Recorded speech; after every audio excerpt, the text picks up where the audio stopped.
ఇప్పుడు నువ్వులు ఇదిగోండి కాతున్నాయి. ఇది ఎండు కొబ్బరి.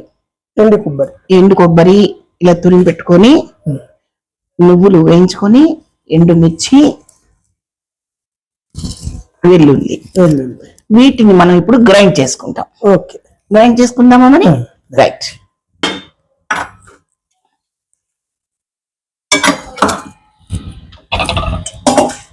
చెప్పనా?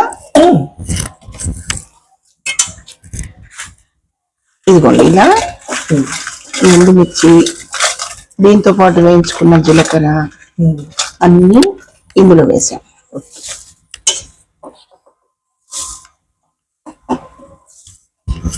మసాలా, దీన్ని నేను మసాలా అనను, అంటే జనరల్గా నాన్ వెజ్ లో వాటిల్లో వేసుకుంటారు కదా,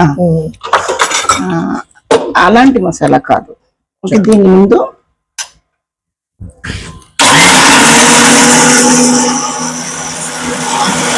ఈ ఈ మన మిర్చి పొడి చేసుకున్నాం కదండి, దాంట్లో ఇది కూడా వేసేయాలి. అంటే ముందే నువ్వులు వేస్తే నువ్వులు మెత్తగా నలిగిపోయి మిర్చి నలగదు. అందుకని ముందు మిర్చి వేయించుకొని ఇలా నువ్వులు వేసేస్తాం. దాంట్లోనే కొబ్బరి పొడి కూడా మనం కొంచెం తగ్గించుకోవచ్చు క్వాంటిటీ.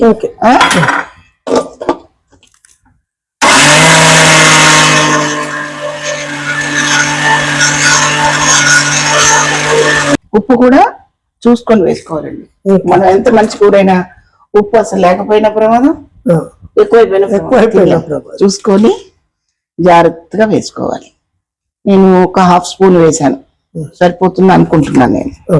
ఓకే, దాంట్లోనే కొద్దిగా వెల్లుల్లి, ఎక్కువ అక్కర్లేదు, వేసి ఇంకా వీలైతే కొబ్బరి కూడా వేద్దాం.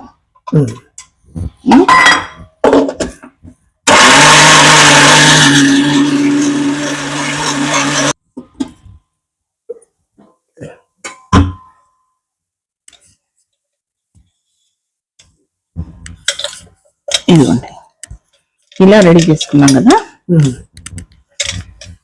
అంటే కాకరకాయ లోపల, దాని కడుపు లోపల చక్కగా ఇదంతా పెట్టాలి.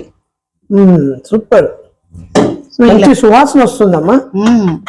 ఇలా ఉట్టిగా ఈ పొడి నెయ్యి వేసుకుని తింటే వేడి వేయడంలో ఇది చేయలేమండి, అది కూడా బాగుంటుంది.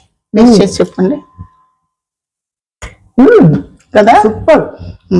సో ఇప్పుడు మనం ఏం చేద్దాం, కాకరకాయలు వేయించుకోవాలి. రండి.